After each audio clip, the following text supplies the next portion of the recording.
Assalamualaikum warahmatullahi wabarakatuh. Innal hamdalillah nahmaduhu wa nasta'inuhu wa nastaghfiruh wa na'udzu billahi min syururi anfusina wa min sayyiati a'malina. May yahdihillahu fala mudhillalah wa may yudlil fala hadiyalah. Asyhadu an la ilaha illallah wahdahu la syarikalah wa asyhadu anna Muhammadan abduhu wa rasuluh. Qala Allah Ta'ala ba'da a'udzu billahi minasyaitonir rajim. Ya ayyuhalladzina amanu taqullaha haqqa tuqatih wa la tamutunna illa wa antum muslimun. Rabbi shrah li sadri wa yassir li amri wahlul 'uqdatam min lisani yafqahu qawli. Amma ba'd. Alhamdulillah, thumma alhamdulillah, biiznillah, dengan izin Allah Subhanahu wa taala dapatlah kita bertemu sekali lagi dalam pertemuan kita, dalam kita memperbincangkan ayat-ayat Allah Subhanahu wa taala. Semua yang berlaku ini, semua apa sahaja yang kita lakukan ini, semuanya dengan izin Allah Subhanahu wa taala. Kerana dialah yang telah menjadikan segala-galanya, yang telah menjadikan kita. Sama ada kita terima atau tidak fakta hakikat ini, tetapi Allah lah yang telah menjadikan seluruhnya.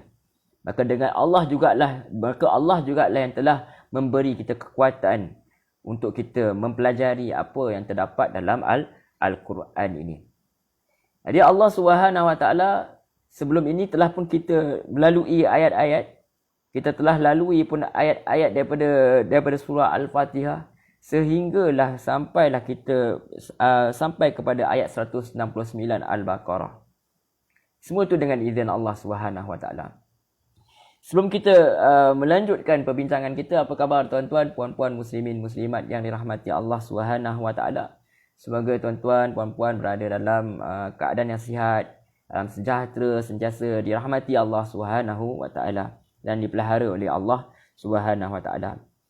Alhamdulillah, kita telah pun memperbincangkan sebelum ini, iaitu ayat 164 sampai 168, di mana Allah memberitahu tentang, Allah suruh kita melihat kepada alam, pada penciptaan langit dan bumi, pada perubahan malam siang, kapal yang berlayar di lautan, membawa barang-barangan, membawa muatan, dan juga Allah tunjukkan juga bagaimana Allah menurunkan hujan, menghidupkan tanah yang mati, dengan tumbuhnya tumbuh-tumbuhan. Dan juga Allah jadikan haiwan yang melata di muka bumi. Allah jadikan awan itu menurunkan hujan, awan itu bergerak menurunkan hujan. Itu semua adalah tanda kebesaran Allah Subhanahu Wa Taala, tanda kekuasaan Allah Subhanahu Wa Taala bagi hati yang mahu melihat, bagi orang yang mahu menggunakan akalnya yang sihat. Jadi dari situ Allah SWT memberitahu malangnya masih ada lagi orang yang menjadikan Allah sebagai tanding-tandingan. Di mana nanti kelak perbuatan mereka itu sendiri mereka akan menyesal, kerana orang yang mereka ikuti, apa yang mereka ikuti itu akan berlepas diri daripada apa yang mereka lakukan. Jadi di sini Allah nak bagi tahu bahawa sebelum ni kita telah bincangkan bahawa bagaimana mereka kalau boleh mereka nak kembali. Kononnya kalau mereka dapat kembali, mereka tidak akan mensyirikkan Allah Subhanahu Wa Taala. Sedangkan sepatutnya daripada sekarang mereka berfikir bahawa, kita semua berfikir bahawa yang telah memberi rezeki ini Allah Subhanahu Wa Taala.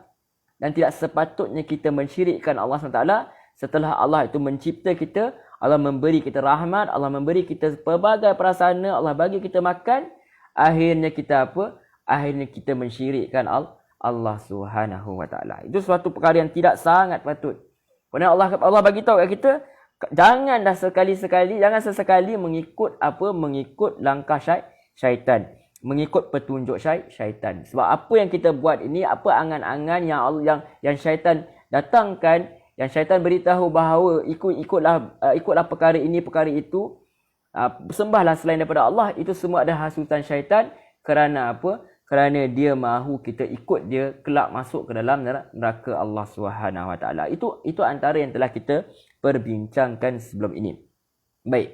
Jadi sebelum kita pergi kepada ayat yang seterusnya, kita pun hendak revise lah, kita hendak murajaah sedikit. Di mana kita kena faham bahawa oleh kerana Allah SWT yang telah mencipta kita, maka hak untuk menentukan yang halal dan haram itu, hak syariat itu adalah hak mutlak Allah SWT. Sebab kita milik dia. Apabila kita milik dia, maka dia berhak memperlakukan apa sahaja ke atas kita. Tetapi Alhamdulillah, kita memiliki Tuhan yang maha pemurah, maha penyayang, dan dia tidak sesekali akan menzalimi kita. Apa yang dia halalkan itu baik untuk kita.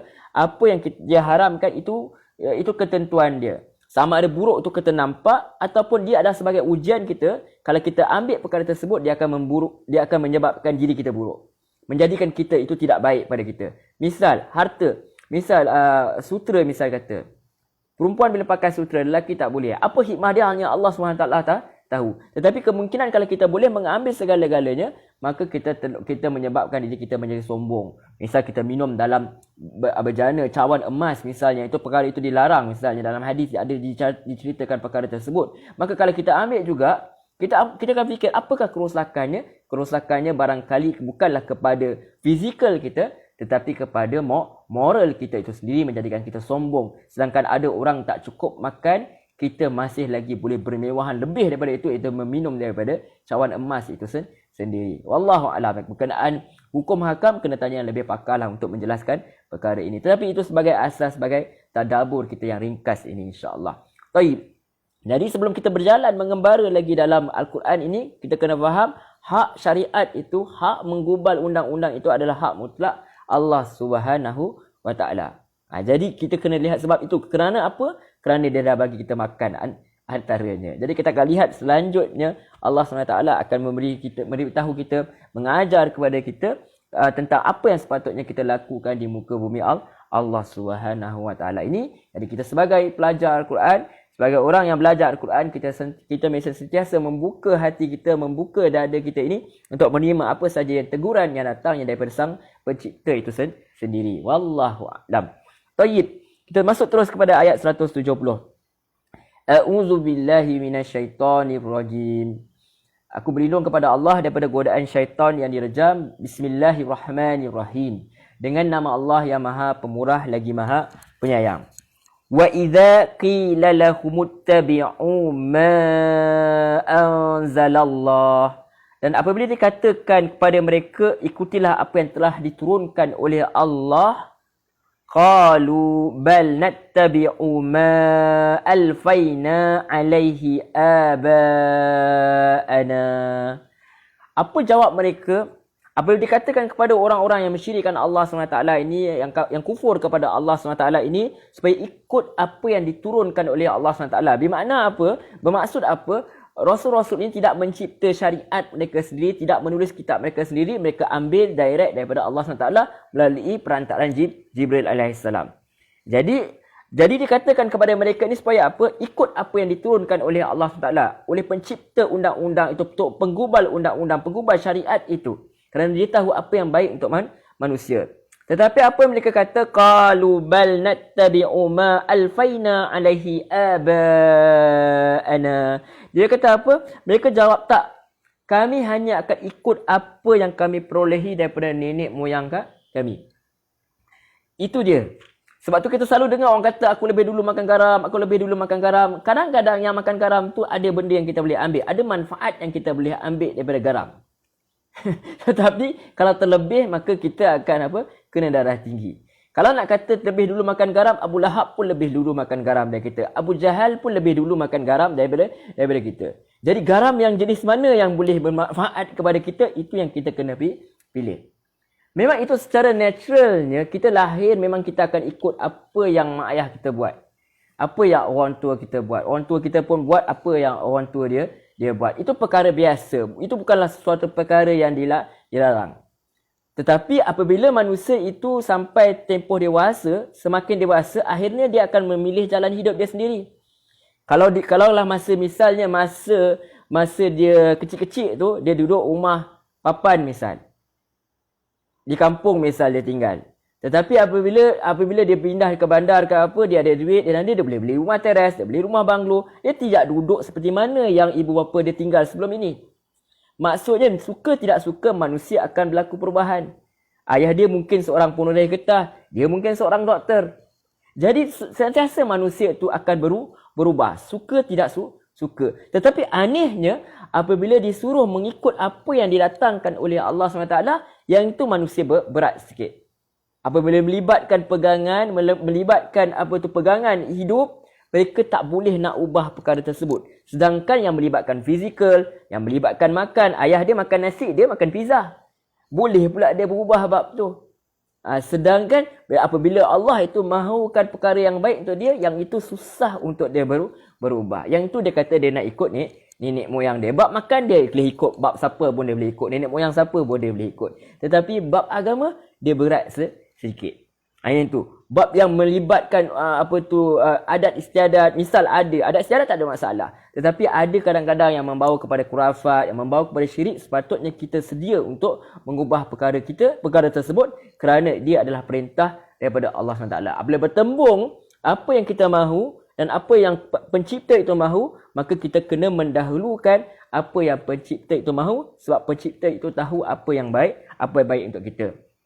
Tetapi malangnya mereka ini, terutama Arab musyrikin itu, mereka mengaku mereka mengikut Nabi Ibrahim AS, tapi mereka kata kalau apabila Rasulullah SAW mengatakan kepada mereka, ikutlah apa yang diturunkan oleh Allah SWT ini kepada aku, dia kata apa? Nattabi'u mal alfana alaihi aba'ana. Kami ikut apa yang kami dapati pada nenek moyang kami. Kemudian Allah SWT menempelak mereka. Awalau kana aba'ukum la ya'qiluna syai'a wa la yahtadun. Allah kata, walaupun keadaan bapa-bapa nenek moyang mereka ni, mereka tak faham pun sesuatu pun. Wala yahtadun. Taklah mereka pun mendapat petunjuk. Kadang-kadang mereka buat. Kan kadang-kadang kita lihat ada amalan-amalan karut misal. Nenek moyang kita sendiri pun, mereka pun tak tahu kenapa mereka buat. Yang mereka dengar adalah cerita-cerita lisan. Cerita-cerita lisan itu bertukar tangan. Kadang-kadang ditambah lagi dengan macam-macam perisa lagi. Kemudian dia berubah menjadi begitu. Kemudian dia jadi pegangan satu masyarakat. Sedangkan yang memberitahu juga tidak ada maklumat yang benar. Yang mendengar juga tidak mengetahui maklumat itu betul ataupun tidak. Yang itu dia. Berlain dengan Al-Quran. Al-Quran ini boleh dikaji. Apa yang dikatakan sebab tu Allah suruh lihat apa? Allah suruh lihat kepada alam. Allah suruh lihat apa yang diciptakan oleh Allah SWT. Siapa yang mencipta perkara ini? Adakah batu-batu boleh mencipta perkara ini? Adakah dia boleh terjadi dengan sendiri? Bayangkan kereta kita dicuri. Na'udzubillah lah. Tiba-tiba kereta tu hilang. Tiba-tiba orang yang mencuri tu kata tidak. Kereta tuan tak hilang sebenarnya. Dia datang sendiri mencari saya. Tak bolehkah kita percaya perkara tersebut? Melainkan mungkin Herbie lah kot yang boleh gerak sendiri. Tapi kita tak tahu. Ini adalah suatu perkara yang logik sahaja. Allah SWT ajar kita supaya berfikir. Supaya jangan kita meneruskan. Tidak ada masalah untuk mengikut nenek moyang, tetapi ikut apa yang baik. Sebab sebelum ini juga telah dipaparkan kepada kita, ada orang-orang soleh ni yang ikut nenek moyang mereka. Siapa mereka? Mereka yang mengikuti Ibrahim AS, mereka yang mengikut Ishaq Ibrahim salam, mereka yang mengikut Yaqub AS. Mereka itu adalah nenek moyang, tetapi nenek moyang yang mengikut kebenaran. So siapa kita nak ikut? Kita bisa ada role model. Kita tak boleh fikir sendiri perkara ni, tetapi ikut yang nenek moyang yang membawa kita ke syurga, bukan yang membawa kita ke sebaliknya. Jangan diteruskan apa yang salah, bawa mana yang betulkan mana yang betul. Mereka yang sudah itu antara mereka dengan Allah SWT. Mudah-mudahan Allah ampuni mereka semua, tetapi kita jangan teruskan apa yang salah itu, kita bawa apa yang betul. Itu sebenarnya yang sepatutnya kita fikirkan supaya kita mengubahlah ajakan paradigma lah, supaya kita mengubah diri kita. Jangan diteruskan sesuatu yang salah, tetapi luruskanlah apa yang salah. Dengan penuh beradab, dengan penuh berakhlak, mendoakan mereka supaya mereka diampuni Allah SWT. Dan kita meneruskan, mudah-mudahan dengan apa yang kita buat ni tidaklah meneruskan apa dosa, menyebabkan mereka mendapat dosa berterusan, kerana kita meneruskan amalan-amalan mereka yang salah, yang tersilap itu. Wallahu a'lam. Baik, kita teruskan. Kemudian Allah kata lagi, ringkas-ringkas kita bincang insya-Allah. Wa mathalul ladzina kafaru kamathalil ladzi yan'iku bima la yasma'u illa du'aan wa nidaa. Jadi Allah Subhanahu wa taala berfirman, perbandingan orang yang mereka itu kafir sama seperti orang yang dia berteriak kepada haiwan kepada yang tidak, yakni dengan apa yang tidak mendengar, ditafsirkan oleh para ulama sebagai haiwan yang tidak dapat mendengar, illa kecuali du'a wa nidaa, kecuali apa? Seruan yang lembut dan seruan yang nyaring. Jadi doa ni ditafsirkan para ulama mufassiri mengatakan doa ini suatu yang dilafazkan secara senyap-senyap, perlahan-perlahan antara kita dengan Allah Subhanahu Wa Taala, dalam misal begitu, dengan cara berbisik begitu. Kita tak doa kuat-kuat kan. Kadang-kadang ada masalah peribadi, takkanlah orang nak dengar pula, orang sebelah terdengar pula, malu kita. Jadi doa itu suatu yang didatangkan, dipanjatkan kepada Allah SWT dalam keadaan apa? Dalam keadaan perlahan. Dalam keadaan kita dengan Allah SWT saja tahu apa yang kita minta. Bila wanidaan tu, nida ni suatu yang kan ada harfu nida. Harfu nida itu kata seruan, ya ayyuhallazina amanu, ya tu harfu nida, di mana dipanggil dengan penuh kuat sekali. Jadi itu Allah kata kat sini, perbandingan orang-orang yang dia ni berteriak kepada haiwan yang mendengar kecuali seruan lembut dan seruan nyaring. Maksudnya apa di sini? Allah SWT tahu, Allah nak bagi tahu perumpamaan bagi penyeru orang yang kafir seperti pengembala yang menjerit kepada yang tidak mendengar selain daripada panggilan dan jeritan. Okey, tak apa, nanti kita akan bincangkan sebelum ini, selepas ini insya-Allah. Summun bukmun umyun fahum la ya'qilun. Mereka itu pekak, mereka itu bisu, buta, maka mereka tidak mengerti. Okey. Baik, kita rujuk kepada tafsir Al-Quran Al-Azim oleh Ibnu Katsir rahimahullah, Imam Ibnu Katsir rahimahullah taala. Jadi apa yang dinyatakan tentang perumpamaan yang menyeru orang-orang kafir ini, itu mereka yang sedang, kata Ibnu Katsir, mereka yang sedang tenggelam dalam kesesatan mereka, dalam kewenang-wenangan mereka, rileks mereka itu, dalam kelalaian mereka itu, dan kebodohan adalah seperti apa? Binatang yang digembala, binatang gembalaan yang tak memahami dan mengerti apa yang dikatakan kepadanya. Bahkan apabila diserukan penggembala dia, penggembala seru, panggil dia, "Weh, balik." Dia kata maka dia sama sekali pun tak faham ucapan si penggembala. Yang dia dengar hanya suara saja. Itulah ibarat menurut pandangan ini mengatakan bahawa panggil kepada mereka ini hanyalah seumpama apa? Seumpama panggil kepada kambing atau binatang ternakan itu sendiri. Mereka dengar tapi mereka tidak mahu mendengar. Mereka dengar tetapi mereka tak mau mengikuti. Mereka tak faham, mereka buat-buat tak faham. Macam tu. Kalau kita dalam orang Melayu apa, masuk telinga kanan keluar telinga kiri, macam itulah. Sekadar dengar saja. Dengar, dia lalu macam tu dia keluar, habis hilang begitu saja. Itulah Allah ibaratkan panggilan kepada mereka ini. Tapi Allah bukan kata suruh berhenti berdakwah, tak, berdakwah tetap kena berdakwah. Tapi Allah bagi tahu bagaimana mereka ini. Allah nak bagi tahu kepada kita supaya jangan jadi seperti ini. Apabila orang telah menyampaikan kebenaran, orang kata ini Al-Quran, ini sunnah, jangan hati kita terdetik, tak samalah dengan nenek moyang aku, tak samalah dengan apa yang aku nak. Jangan begitu. Sepatutnya apabila dibacakan Al-Quran, dibacakan ini adalah Quran, ini adalah sunnah, sekurang-kurang kita dengar dulu. Kita dengar dulu, kemudian kita berfikir dengan balik, kita relax balik, kita tenang dulu, kita fikir balik. Betul tak apa yang dia bawa ni? Kita kaji balik, kita Google balik. Kita tanya orang yang lebih tahu. Kita tanya, betul tak apa Al-Quran kata ni? Kita berfikir kembali. Jangan kita menentang sebab semata-mata kalau kita lihat orang tu mungkin lebih muda daripada kita, orang tu mungkin kurang ilmu kita, ataupun ada mereka ini mungkin orang yang ada nakal sikit lah kita katakan itu. Kita kata tak nak terima sebab ni budak-budak nakal ni, apa dia tahu pasal agama. Sedangkan walaupun dia nakal, tapi tak semestinya apa yang dia bawa itu tidak betul. Yang kita lihat itu bukan kepada siapa yang membawa kebenaran itu, kita lihat kepada apa yang dia katakan. Yang tu.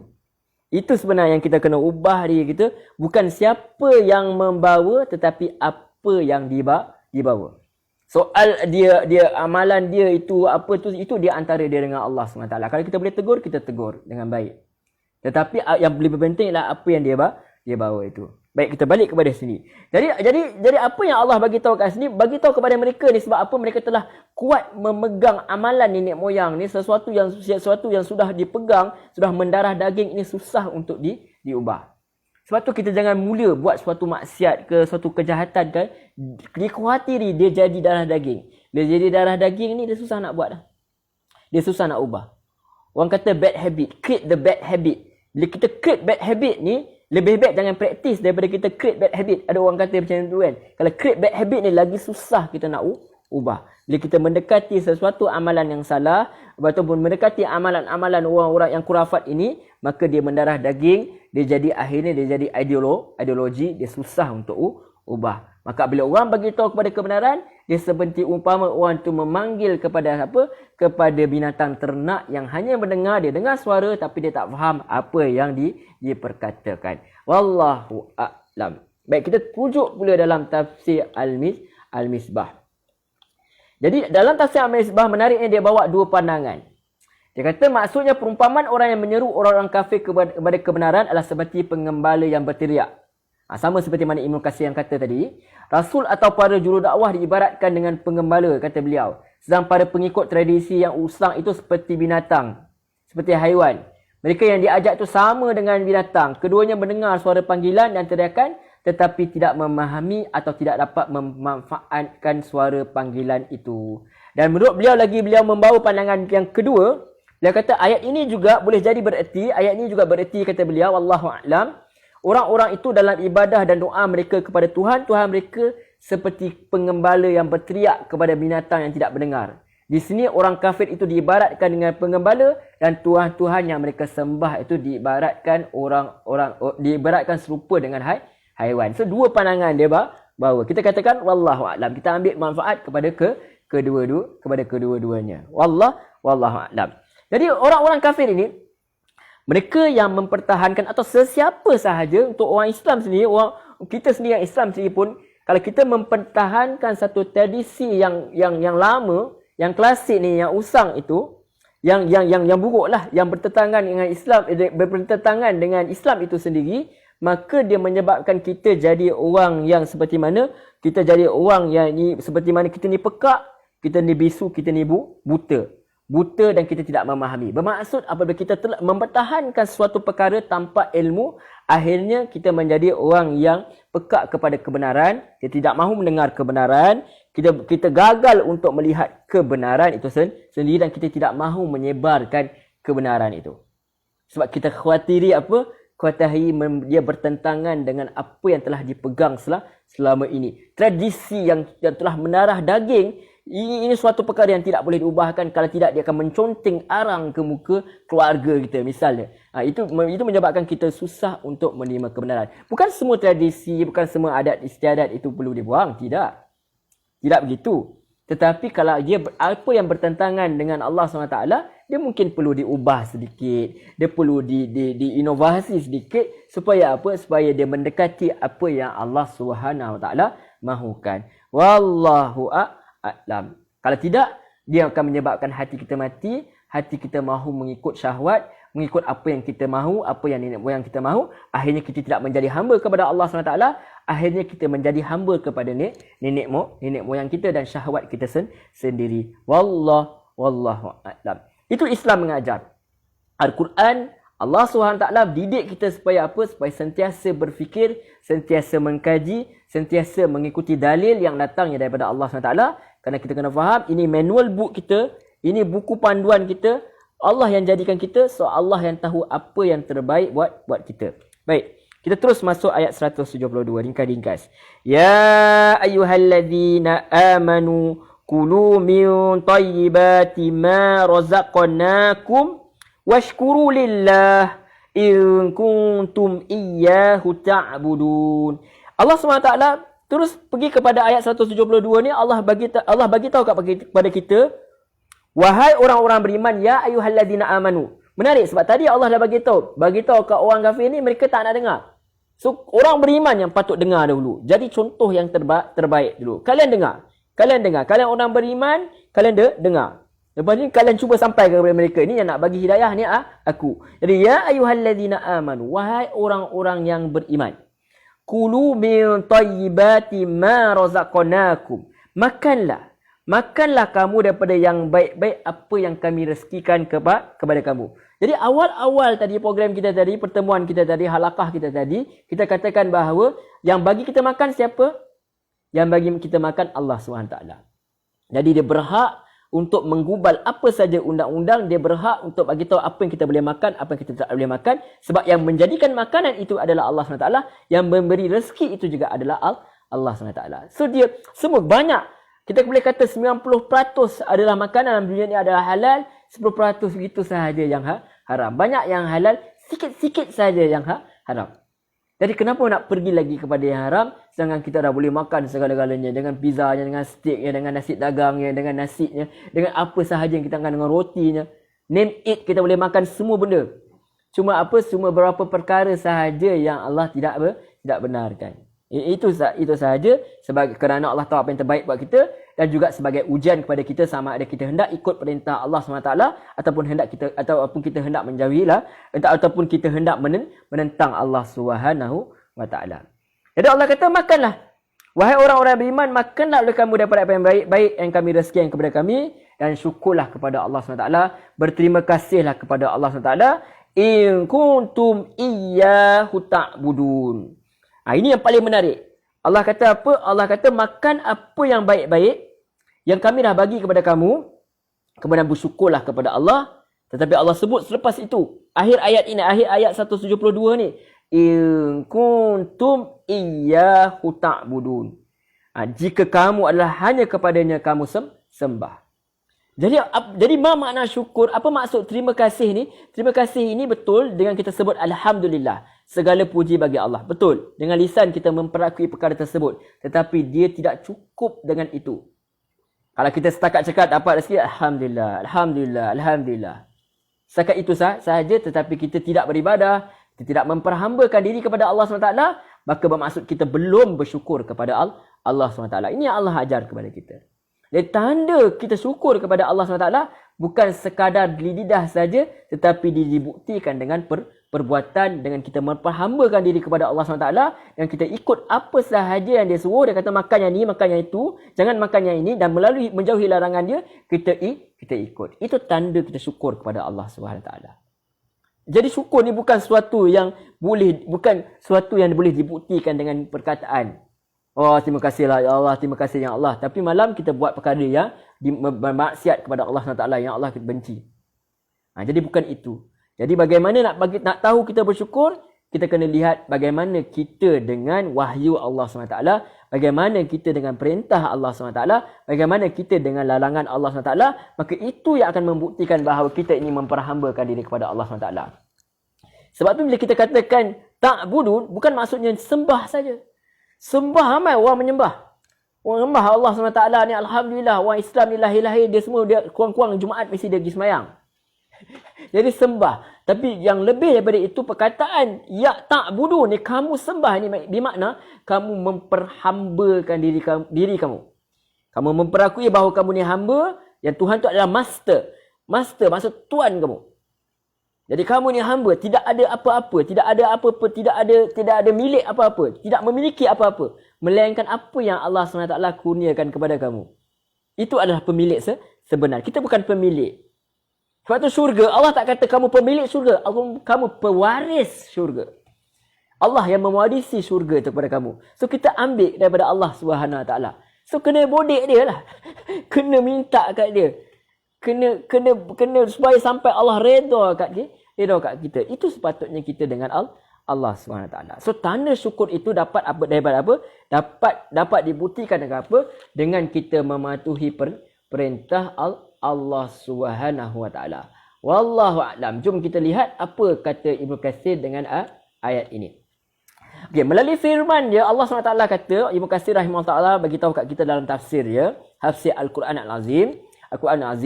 Allah SWT memerintahkan hamba-hambanya beriman apa? Agar memakan makanan yang baik-baik. Dari rezeki yang telah dianugerahkan Allah Ta'ala kepadanya. Supaya apa? Supaya mereka sentiasa bersyukur kepadanya atas rezeki tersebut. Jika mereka benar-benar hamba dia. Jika benar hamba-hamba, so dia kena apa? Dia kena bersyukur kepada apa yang dia makan. Dengan cara apa? Dengan cara memakan makanan yang halal. Yang merupakan salah satu sebabnya Allah mengabulkan doa dan menerima ibadah kita. Sebagaimana memakan makanan yang haram menghalangi diterimanya doa dan ibadah. Termakan haram tu lain cerita. Sekarang ada isu kan. Termakan itu tak sengaja, itu Allah SWT, mudah-mudahan Allah ampunkan kita. Yang itu tak termasuk. Kadang-kadang orang kata inilah sebab mak ayah kamu ni lah bagi makan yang haram tu kamu gelap hati. Yang itu saya tak berapa nak terima. Sebab pada atas ni lah kita dah menjelaskan. Yang itu ada hukum-hukum lain pula. Sebab itu tidak termasuk dalam perkara ini. Ini yang cari sendiri. Kenapa dosa ayah anak pula yang mendapat balanya? Bapa yang cari benda haram, dia wajib tu bagi nafkah, tiba-tiba anak pula gelap hati. Yang tu tak berapa nak betul lah. Tak berapa nak tepat. Yang kita kata sekarang yang mencari sendiri. Sebab kata kalau kita lihat orang bukan Islam misalnya. Orang kafir misalnya. Mereka macam-macam benda haram mereka makan masa mereka kecil. Tetapi akhirnya mereka terima Islam, mereka lebih baik daripada kita. Benda haram itu tidak menggelapkan hati mereka. Sebab mereka tidak tahu, mereka jahil. Begitu juga anak-anak. Kenapa anak-anak menjadi mangsa sedangkan yang makan itu ayahnya? Dan yang wajib memberi rezeki itu adalah dia sendiri. Bahkan kalau kita lihat ada fatwa-fatwa pun mengatakan boleh pun si isteri itu makan perkara tersebut sebab yang memberi nafkah itu adalah ayah itu walaupun mereka daripada duit sumber yang haram. Misalnya yang salah itu, yang berdosa itu si ayah. Sebab ayah itu yang wajib memberi nafkah. Tetapi yang kita katakan ini adalah orang yang mencari sendiri. Dia mak ayah dia dah bagi makanan elok-elok dah, tapi dah besar dia pergi cari yang haram, duk rasuah, dia curi doa, dia tupi, dia scam. Dia buat perkara-perkara yang haram, riba dan sebagainya. Sedangkan perkara ini ada dalam hadis yang diriwayatkan oleh Imam Ahmad dari Abu Hurairah radhiyallahu anhu, Rasulullah sallallahu alaihi wasallam bersabda, "Ayuhan nas, wahai manusia, innallaha tayyibun la yaqbalu illa tayyibah." Okey, wahai sekalian manusia, sesungguhnya Allah itu baik dan tidak menerima kecuali yang baik-baik. Wa innallaha amaral mu'minina bima amara bihi mursalin. Dan sesungguhnya Allah telah memerintahkan kepada orang-orang beriman apa yang telah diperintahkan kepada rasul-rasul dia. Kepada para rasul. Faqala ya ayyuhar rusul kulu minat thayyibat wa a'malu salihan.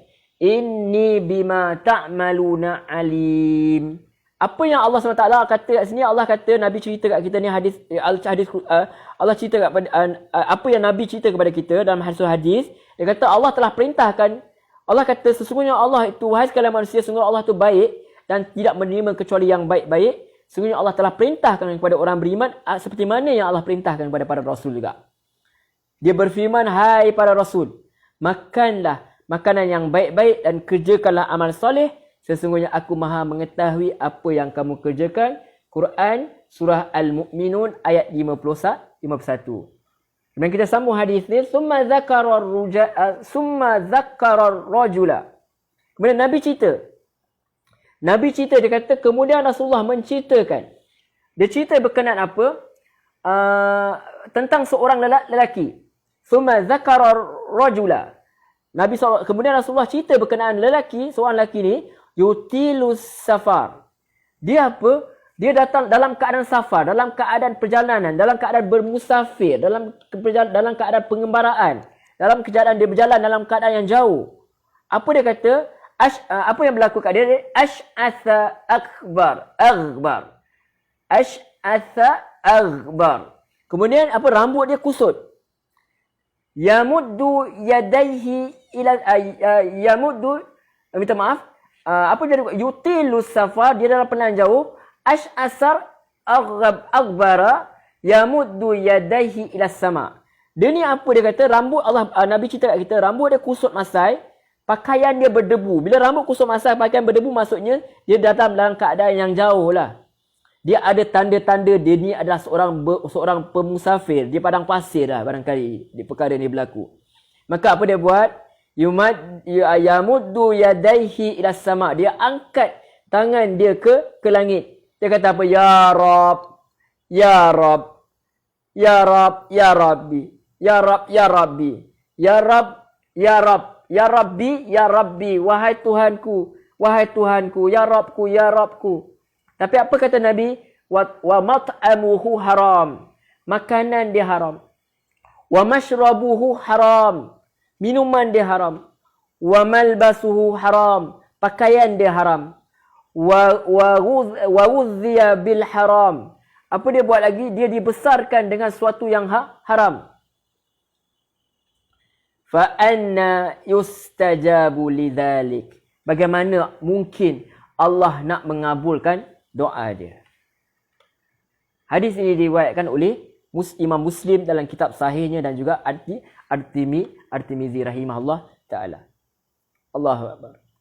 Jadi kita kena lihat perkara ini dengan lebih dalam lah. Allah itu bagi tahu kepada kita, Allah bimbing kita supaya apa? Makan perkara yang baik-baik. Allah bagi bimbing kita supaya apa? Supaya kerana apa? Kerana perkara haram ini boleh menghalang kita daripada diterima ibadah kita dan boleh menghalang kita daripada dikabulkan doa kita. Sedangkan lelaki itu tadi, kalau kita lihat dalam hadis lain, maksud hadis, antara doa yang dimakbulkan oleh Allah SWT ialah orang yang bermusafir. Lepas tu kalau kita berjalan ni, kalau kawan-kawan ada sahabat-sahabat, ada yang selalu travel ni, banyakkan doa. Banyakkan doa. Tuan-tuan selalu travel, kan kerja ke Kuala Lumpur ke, duduk Negeri Sembilan tapi kerja di Kuala Lumpur misal. Banyak travel, banyakkan berdoa. Itu antara apa? Itu antara tempat yang di mana keadaan di mana mustajabnya doa. Tetapi malangnya, lelaki ini dia ada tanda-tanda itu. Dia ada tanda-tanda itu sampaikan rambut dia kusut masal, berdebu muka dia. Tanda seorang pemusafir tapi doanya tidak dimakbulkan kerana dia telah membiasakan diri dia dengan perkara yang haram. Itu sebenarnya. Jadi Allah bimbing kita. Allah tak biar kita macam tu je. Allah kata kat sini, tadi Allah kata wa ya ayyuhallazina amanu, wahai orang beriman, kulu min thayyibat, makanlah atas perkara yang baik, ma razaqnakum, apa yang kami rezekikan kepada kamu, washkuru lillah, syukurlah kepada Allah. In kuntum, jika kamu adalah orang-orang yang benar-benar apa? Iyyahu ta'budun, hanya kepadanya kamu sembah. Baik, kita terus lihat kepada bimbingan Allah SWT. Kita sebagai penuntut Quran, pelajar Al-Quran, kita nak ubah ni, nak ikut apa Allah cakap ni. Jadi apa yang Allah ajar ayat 173? Innama harrama alaikumul maitah waddama walahmal khinzir. Innama harrama alaikumul maitata waddama walahmal khinzir. Jadi Allah kata sesungguhnya apa yang dia itu haramkan alaikum atas kalian ialah apa? Maitah, mayat, makna bangkai. Bangkai haiwan. Waddama, dan apa? Dam ni darah. Dia lagi apa lagi? Al-khinzir, daging khinzir, daging babi. Wa ma uhilla bihi, dan apa yang disembelih dengannya li ghairillah, kepada selain Allah. Ini sembelih bukan atas nama Allah tapi sembelih atas nama lain. Sembelih atas nama berhala misal. Maka yang itu diharamkan oleh Allah SWT untuk kita makan dia. Famanitturra ghaira bagh, maka siapa saja yang terpaksa tanpa menginginkannya, wala adim fala ithma alaih, dan dia itu tidak melampaui batas, maka tak ada dosa atasnya. Innallaha ghafurur rahim, sesungguhnya Allah itu Maha Pengampun, Maha Penyayang. Baik, kita pergi satu-satu insya-Allah, pelan-pelan. Ringkas-ringkas tapi kita pergi perlahan insya-Allah. Jadi apa yang Allah haramkan adalah apa? Banyak yang halal. Apa yang Allah haramkan? Allah haramkan bangkai. Dan juga apa? Darah. Ulama kata darah yang mengalir. Darah yang mengalir, bukan darah yang duduk, darah yang kat dalam tu, darah yang dalam daging tu, darah yang mengalir. Dia keluar mengalir je. Yang itu diharamkan. Kemudian itu kena lihatlah kepada mazhab pada apa yang fuqaha katakan untuk lebih lanjut. Kita cerita ringkas ya. Bab hukum kita tak cerita banyak-banyak. Saya bukan pakar dalam bidang ni. Jadi kita cuba nak tadabbur lebih kurang macam tu sajalah. Kita tahu apa ayat Quran. Walahmal khinzir, dan juga daging khinzir. Dan ulama kata daging ini bukan sekadar daging sajalah, apa saja yang meliputinya, termasuk lemak itu sekali, tulang ke apa. Sebab orang selalu minta daging kan. Orang selalu makan daging dan orang tak cakap tulang khinzir. Orang cakap daging khinzir. Daging lembu, orang kata daging ayam. Jadi perkara itu dimaklumlah. Jadi kebanyakan ulama mengatakan bahawa keseluruhan je lah. Ulama mengatakan bahawa keseluruhannya itu daging dan juga apa sahaja yang bersama dia. Termasuklah lemak itu sekali. Wallahu alam. Jadi apa yang Al-Quran ceritakan sini secara asas dia, bangkai tak boleh makan. Darah tak boleh makan. Daging khinzir tak boleh makan. Tetapi ada pengecualian dia yang dikecualikan oleh Rasulullah sallallahu alaihi wasallam dalam satu hadis, di mana mafhum hadis saya nyatakan maksudnya sajalah, ada bangkai yang boleh dimakan, iaitu dua bangkai, iaitu bangkai ikan dan juga bangkai belalang. Tak perlu disembelih. Kalau tidak, habis nelayan-nelayan semua. Tension nelayan-nelayan. tak tahu macam mana beribu-ribu ikan tu nak dapat, nak kena sembelih satu-satu. Pensan kita. So, betul rahmatnya Allah SWT, betul rahmatnya Nabi itu sendiri. Nabi sendiri kata apa? Okey, yang bab ni Allah dah haramkan ini, tapi melalui bimbingan Allah SWT, Nabi kata, okey, dua bangkai boleh makan. Apa dia? Ikan dan juga belalang. Hak ni tak apa. Sebab belalang dia tak ada, kalau darah pun wallahu alam, saya tak pernah kepak lagi belalang ni kan. Orang bandar kan. Jadi tak pernah makan belalang ni. Jadi mungkin tak ada darah ke, ada darah ke, wallahu alam, mungkin tak ada darah lah kot kan. Serangga-serangga kan. Jadi tak perlulah nak disembelih. Begitu ikan pula susah. Sebab apa di berapa banyak ikan. Ikan-ikan di laut ni termasuklah sotong dan udang apa semua. Jadi itu semua kita lihat, kita fikir betul-betul rahmatnya Allah SWT kat kita. Tak ada satu pun sebenarnya syariat itu hendak menyusahkan kita. Nabi yang diturunkan pun Nabi itu rahmat. Wa ma aqsannaka illa rahmatan lil alamin. Tidaklah aku utuskan kau wahai Muhammad melainkan apa? Melainkan untuk rahmat seluruh alam. Sebab tu agama itu mudah. Tapi yang menyusahkan siapa? Yang menyusahkan manusia itu sendiri dengan pandangan-pandangan yang bertentangan daripada apa yang dibawa Al-Quran, apa yang dibawakan oleh sunnah Rasulullah sallallahu alaihi wasallam. Kalau kita rasa lagi agama ni susah, tak tahulah. Sedangkan Allah tak suruh pun sembelih ikan. Itu pun dah rahmat besar sangat untuk kepada siapa? Kepada siapa yang mahu memikirkan perkara ini. Wallahu a'lam. Baik.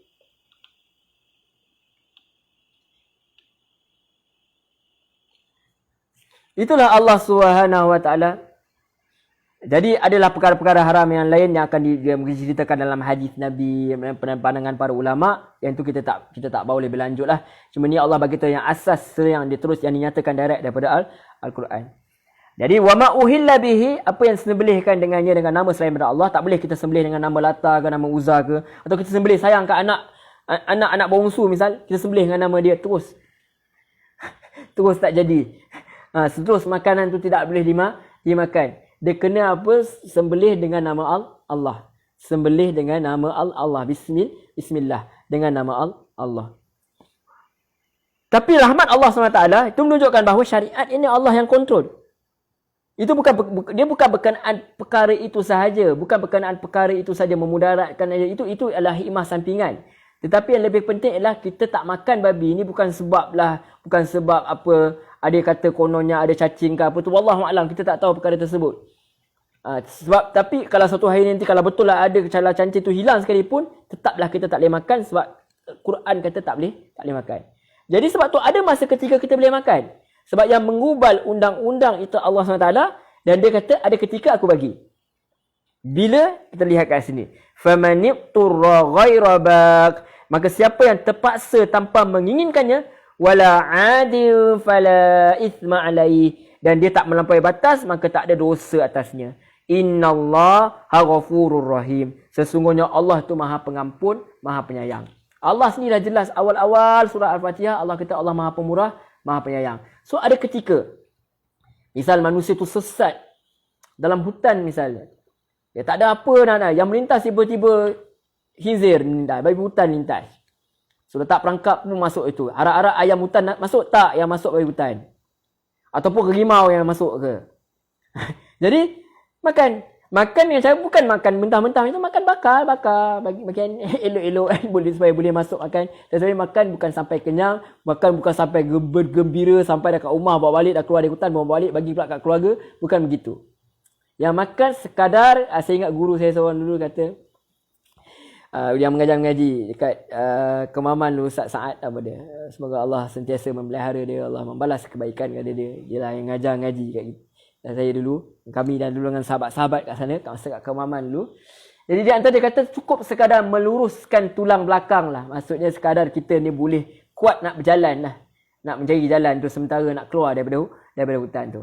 Tapi menarik kalau kita lihat, Ibnu Katsir bagi tahu dalam apa tu tafsir dia, perkara ni kalau tak silap ada juga dalam syarah Imam Muslim.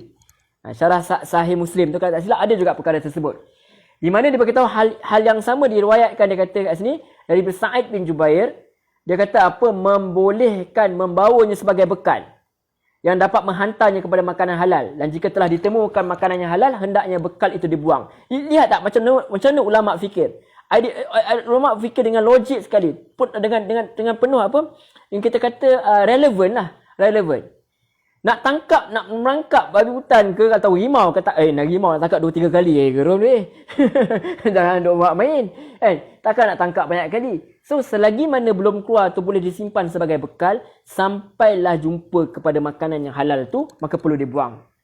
Bukan baik simpan dalam freezer pula, jual pula apa, tiba bisnes baru pula, bukan. Macam tu tak boleh. Tetapi sekadar untuk supaya tak boleh, tak payah nak, Tuhan tak nak musahkan kita. Jadi boleh buat bekal. Sekadar sampai dalam tempoh sesat tu. Tempoh sesat tu atau tak jumpa makanan yang halal, boleh bawa bekal. Sampai masa apa? Sampai masa dah jumpa yang halal, maka buanglah makanan tersebut. Rahmatnya Allah SWT, Allah bagi kita para ulama pun dia rahmat juga kepada kita. Itu antaranya. Wallahu a'lam. Yang itu seperti biasa bab hukum hakam kena rujuk kepada yang lebih pakar. Kita cuma kita yang asas sahaja. Baik. Innallaha ghafurur rahim. Sesungguhnya Allah itu Maha Pengampun, Maha Penyayang, di makna apa yang dimakan itu tidaklah mendapat dosa, sedangkan hukum asalnya berdosa, tapi Allah maafkan, Allah ampunkan sebab Allah itu Maha Rahmat. Wallahu a'lam. Allah itu Maha Penyayang. Innalladzi, ayat 174. Innalladzina yaktumuna ma anzalallahu minal kitabi wa yashtaruna bihi thamanan qalilan ulaika ma ya'kuluna fi butunihim illan nar wa la yukallimuhumullahu yawmal qiyamah wa la yuzakkihim wa lahum adzabun alim.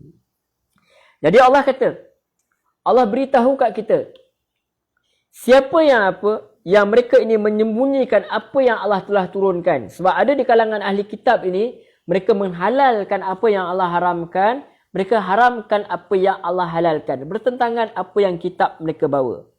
Dan mereka sembunyikan kebenaran, antara kebenarannya mereka tahu bahawa Rasulullah SAW ini adalah Nabi yang akhir zaman, Nabi penutup ini. Mereka tahu perkara tersebut, tapi mereka tidak mahu ikut. Jadi mereka yang menyembunyikan apa sahaja yang datang daripada kitab mereka ni, apa yang datang diturunkan oleh Allah SWT, maka kata Allah SWT, dan apa mereka buat, mereka gantikan dengan harga yang murah. Bermakna Taurat itu turun kepada mereka, Injil itu turun kepada mereka, ahli kitab ni, misal Taurat ni turun kepada Nabi Musa, kepada mereka ini, supaya mereka ikuti segala undang-undang dia, perundangan dia, dan antara undang-undang yang ditetapkan bahawa kena ikut Nabi selepas itu, dan terutama Nabi akhir zaman itu Rasulullah SAW, Nabi yang bernama Ahmad ini. Jadi apa mereka sembunyikan perkara tersebut kerana apa? Kerana mereka nak mendapat habuan dunia. Mereka nak mendapat sanjungan misal. Jadi mereka sanggup mereka nak dapat supaya mereka dengki kat Rasulullah, mereka yang nak disanjungi, mereka nak dihormati. Maka mereka tak nak ikut Nabi buta huruf ni bagi mereka. Orang Arab ni bagi mereka adalah low class bagi mereka. Jadi mereka tak nak ikut. Jadi mereka tukar dengan apa? Mereka tukar dengan harga yang murah. Dunia ni bagi Allah murah je. Sebab Allah tu ghani. Jadi mereka tukar, mereka patutnya yang bernilai ini, apa yang ada kandungan yang ada yang ada dalam Taurat itu, suatu perkara yang bernilai, yang boleh membawa mereka bahagia dunia dan akhirat. Tetapi mereka tidak mahu ikut. Mereka ikut nafsu mereka. Bagi Allah itu sesuatu yang murah, sesuatu yang harga yang rendah sendiri, rendah kualiti dia. Makanan di dunia ni boleh basi, makanan di surga takkan basi. Makanan di dunia boleh habis, makanan di akhirat tidak akan habis. Maka umur di dunia ini, kesenangan, kekuatan, akal, semua boleh merundum. Telinga boleh jadi pekak. Mata boleh boleh rabun, boleh jadi buta. Semuanya nilai yang rendah. Nafsu kita boleh menurun. Semua itu adalah rendah. Kita boleh hilang. Saat kita lumpuh, siapa pun, kita paralyze, habis siapa pun tak nak kat kita. Habis siapa pun tak nak dekat dengan kita. Melainkan orang-orang yang ikhlas berkawan dengan kita, ikhlas menjaga kita. Itu sahajalah. Tetapi yang kita ikut selama ni, di sisi Allah SWT, semua ini adalah sahaja, harga terendah. So Allah kata kepada mereka yang menyembunyikan kebenaran kerana mereka mahu mengambil habuan dunia, mereka gantikan dengan sesuatu yang mahal itu dengan sesuatu yang murah itu dunia itu sendiri. Ulaika ma ya'kuluna fi butunihim, tak adalah apa yang mereka makan dalam perut mereka ini, kata Allah, kecuali api neraka. Di dunia mereka sembunyikan kebenaran untuk ambil hati orang, supaya mereka ini digelar sebagai ulama yang hebat, ulama yang menyebelahi pemerintah misal. Kadang-kadang ada zaman-zaman bila pemerintah mahukan fatwa yang sesuai dengan negara sahaja. Walaupun kadang-kadang perkara tersebut bertentangan dengan apa yang Allah mahu, maka mereka ini digelar sebagai ulama suk, ulama yang jahat yang menyembunyikan kebenaran kerana nak mendapat habuan dunia. Maka mereka ni akan dapat apa? Mereka ini akan dapat makanan kelak di akhirat, tapi mereka diberi dengan habuan, perut mereka dipenuhi dengan api neraka. Na'udzubillah min zalik. Wala yukallimuhumullahu yaumal qiyamah. Dan mereka tu tidak akan dapat berbicara dengan Allah pada hari kiamat. Sedangkan nikmat yang paling besar kelak di akhirat ialah dapat apa? Dapat apa? Tuan-tuan puan-puan muslimin muslimat yang rahmat Allah, dapat melihat wajah Allah Subhanahu Wa Taala. Itu antara nikmat yang sangat besar. Bahkan untuk orang yang beriman ni, Allah SWT tanya dia.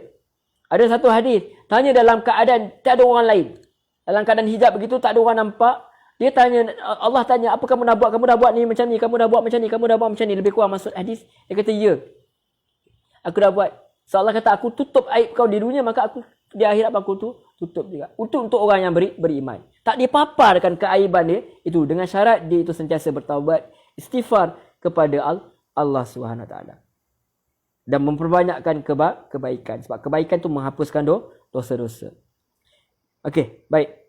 La yukallimuhumullahu yaumal qiyamah wa la yuzakkihim, dan Allah tak akan sucikan mereka daripada dosa-dosa mereka.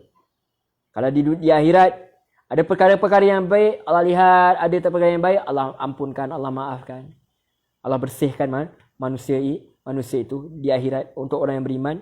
Walahum azabun alim, dan bagi mereka ini adalah azab yang sangat pedih. Ini untuk ancaman untuk orang yang berilmu. Sebab tu orang yang berilmu, bila dia dah berilmu, dia dah tak ada masa nak, orang kata, low profile, senyap-senyap amal untuk diri dia. Tak boleh.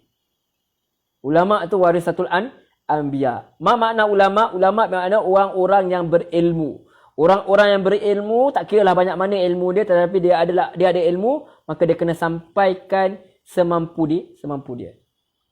Keluarga, anak murid dia, jiran dia, kuang-kuang isteri dia, pasangan dia, suami dia. Zaman kita zaman Facebook. Sebarkan perkara yang benar. Tapi jangan semua perkara, sebab ada perkara yang tak sahih. Ada perkara yang tak betul, yang tak datang, yang tak betul sumber dia. Senang ambil ayat Quran. Type satu ayat Quran sudah. Yang senang faham, yang ayat-ayat yang memberi motivasi, yang memberi tauhid, yang ajar kita tentang akidah. Yang itu sudah cukup. Itu antara yang kita buat, dan juga yang kita cakap baik dengan akhlak kita. Semua itu adalah boleh menjadi sebagai dakwah kita.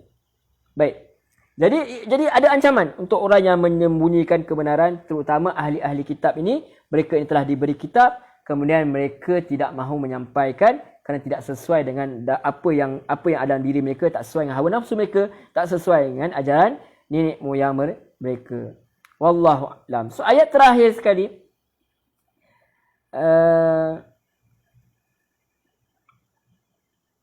minta maaf sebelum itu.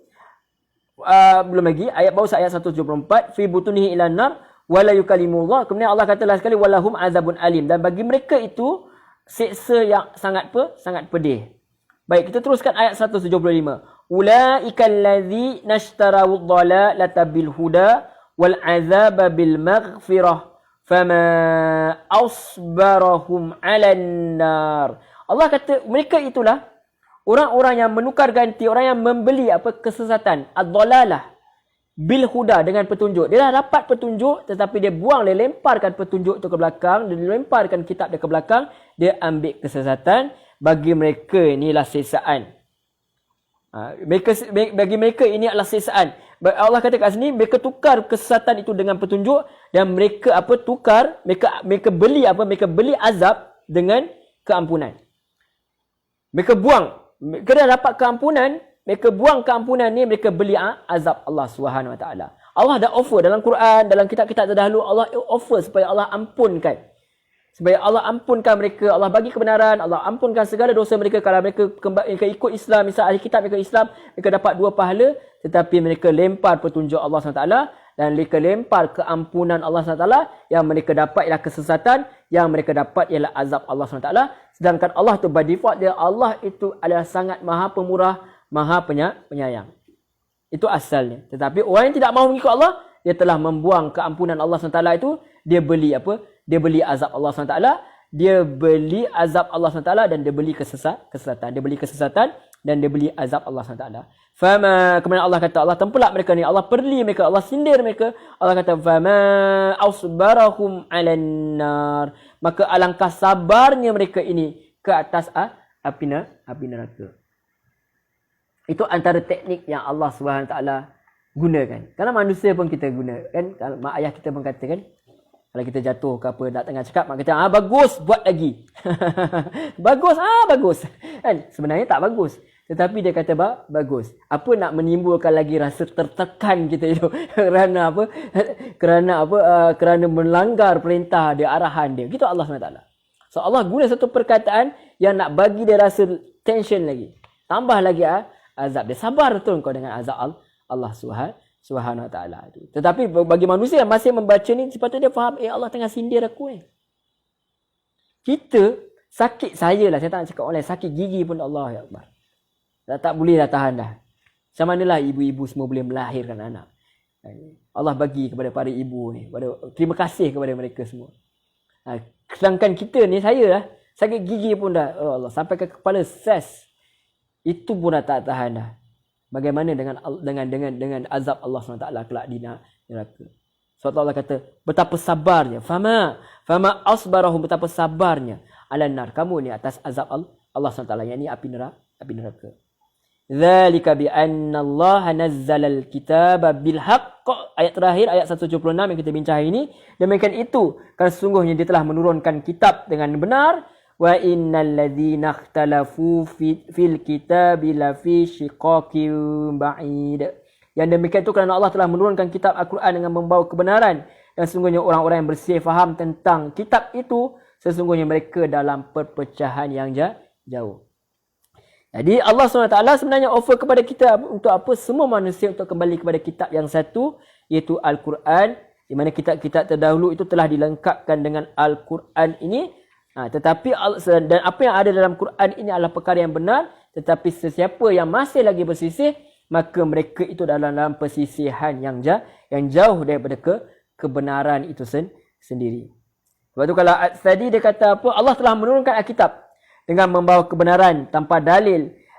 Terdapat dalil yang menunjukkan bahawa Allah menurunkannya untuk memberikan hidayah kepada makhluknya, menerangkan kebenaran daripada kebatilan, petunjuk daripada kesesatan, dan barang siapa yang menyimpang daripada maksud awalnya, maka pantaslah untuk dia, maksudnya maka layaklah untuk dia atas hukuman yang paling keras.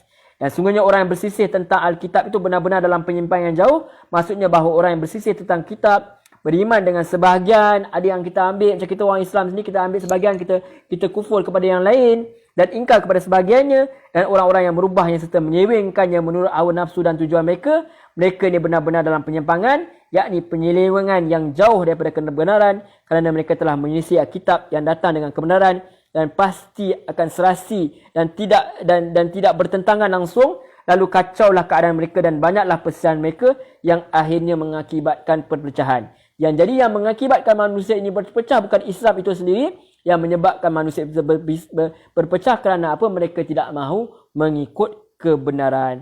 Wallahu a'lam. Sedangkan mereka itu sendiri telah tahu bahawa setiap apa yang datang dalam kitab mereka itu adalah benar, dan apa yang mereka sendiri melihat dengan bukti-bukti yang mereka dapat lihat dari sekeliling ini bagi orang yang mahu berfikir itu benar, maka akhirnya kalau mereka masih lagi hendak menyelisih, maka mereka sebenarnya termasuk dalam golongan orang-orang yang telah bersisih dalam persisihan nyata, dan satu perselisihan yang jauh benar, jauh sekali daripada kebenaran yang sebenarnya. Wallahu a'lam. Demikian sahaja, alhamdulillah, perbincangan kita ringkas-ringkas daripada ayat 170 sampai 176, di mana kita telah memperbincangkan Di mana Allah SWT bagi tahu ada perangai manusia ni dia tak boleh nak berubah. Dia tak boleh berubah walaupun dia dah terima kebenaran. Sebab apa? Sebab dia amalan yang telah biasa dilakukan tu telah mendarah daging dalam diri dia. So dia susah nak ubah. Terutama yang ada nenek moyang ataupun yang ada dalam hati diri sendiri. Dia susah nak lawan dia punya syahwat dia. Sebab tu kita kena mujahadah lah atas perkara ini. Kadang-kadang bila bertentangan dengan keluarga, nak ditentang oleh keluarga pula. Keluarga tak suka lah pula. Keluarga gelar kita sebagai pemecah belah lah, macam-macam lagi. Kita pula kena gelar sebagai orang yang sesat pula, macam-macam. Jadi itu bukan suatu perkara yang mudah. Sebab tu ayat sebelum ni kita dah lalui, di mana kena minta pertolongan pada Allah dengan sabar dan dengan solat. Itulah kekuatan kita. Dan Allah halalkan, maka ambil yang halal, tinggal yang haram. Sebab Allah dah bagi kita Allah dah bagi kita segala-galanya, so kita kena ikut perintah dia lah. Sebagai tanda terima kasih kita kepada Allah. Balas budi. Kita balas budi Allah, tak boleh nak balas. Tapi kita cuba nak balas budi Allah SWT ni, tunjukkan kesyukuran kita ni dengan ambil yang halal. Ikut perintah Allah SWT semampu kita. Dan tinggalkan segala yang haram. Sebab tu Nabi tu dia semayang sampai bengkak-bengkak.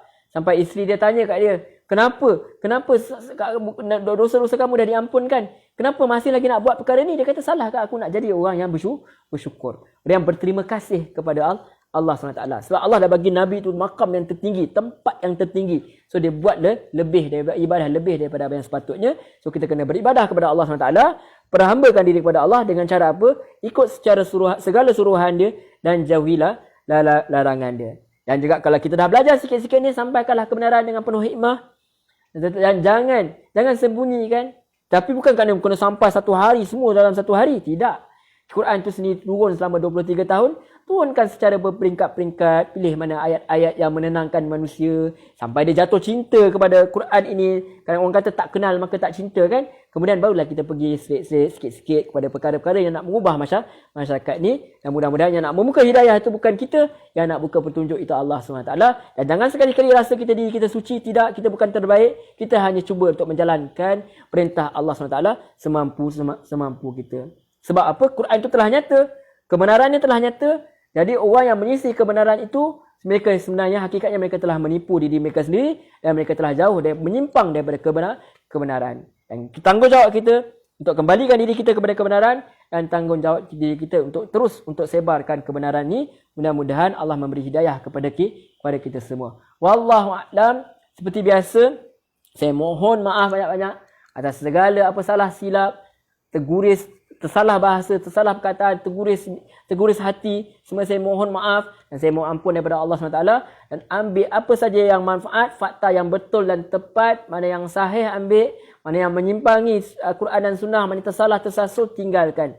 Jangan ambil. Maafkan, doakan Allah supaya ampunkan dosa saya, ampunkan dosa kita semua. Mudah-mudahan Allah izinkan kita untuk bertemu sekali lagi di dunia ini, dalam perancangan kita ini, dan mudah-mudahan Allah temukan kita dalam pertemuan yang lebih baik kelak di akhirat, iaitu mendapat syurga Allah yang tertinggi, itu Firdaus. Amin ya rabbal alamin. InsyaAllah kita bertemu sekali lagi dalam pertemuan yang berikutnya dengan izin Allah SWT.